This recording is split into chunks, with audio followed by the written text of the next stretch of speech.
కార్తీక దీపం serial today episode. Karthik అలాగే శ్రీమన్నారాయణ ఇద్దరు కలిసి కారులో వస్తారు.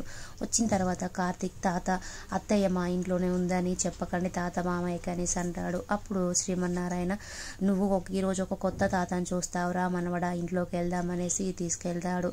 అంతలోనే దశరథ బాధపడుతూ ఉంటాడు సుమిత్ర ఫోటో చూసి.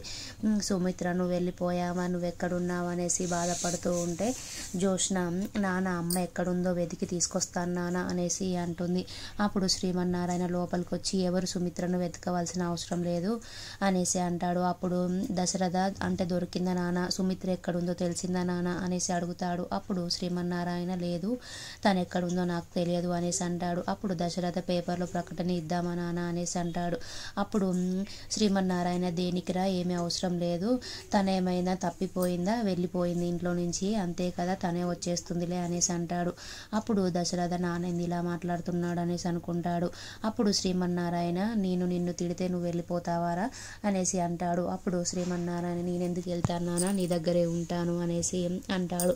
మరి సుమిత్ర మాత్రం ఎందుకు వెళ్ళిపోయిందిరా, నువ్వు అన్న మాటలకి బాధపడి వెళ్ళిపోయింది, తనే వచ్చేస్తుందిలే, అయినా రేపు పెళ్లి రోజు అంట కదా మీది, ఏం సెలబ్రేషన్ చేయాల్సిన అవసరం లేదు అనేసి అంటాడు. అలాగే కార్తీక్ ఏంది తాత ఇలా మాట్లాడుతున్నాడు అసలు మామయ్యతో అనేసి అనుకుంటాడు. అప్పుడు కార్తీక్ తాత ఎందుకు ఇలా మాట్లాడుతున్నావు అంటే దశరథకి సుమిత్ర మీద ఉన్న ప్రేమ బయటపడాల్సిందే, అందుకే నేను అలా మాట్లాడుతున్నాను అనేసి అంటాడు.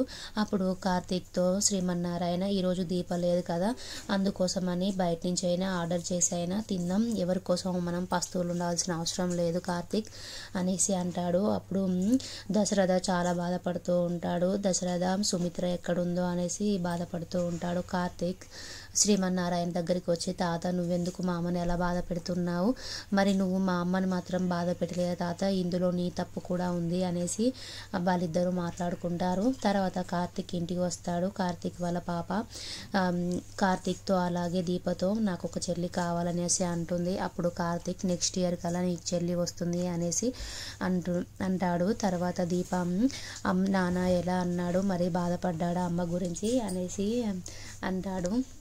అప్పుడు కార్తీక్ మీ నాన్న చాలా బాధపడుతున్నాడు మీ అమ్మ కోసం, అయినా రేపు మీ అమ్మ వాళ్ళ పెళ్లి రోజు అంట కదా అనేసి అంటాడు. అప్పుడు దీప నా అమ్మ వాళ్ళ పెళ్లి రోజు అని చాలా హ్యాపీగా ఉంటుంది. అప్పుడు కార్తీక్ నాకు పాలు తీసుకురావా అనేసి చెప్తాడు. అప్పుడు దీప చాలా హ్యాపీగా ఉంటుంది. అప్పుడు కార్తీక్ దీప మొహంలో వెలుగు చూడాలంటే వాళ్ళ అమ్మ నాన్నని కలిపితే దీప హ్యాపీగా ఉంటుంది అనేసి అనుకుంటాడు.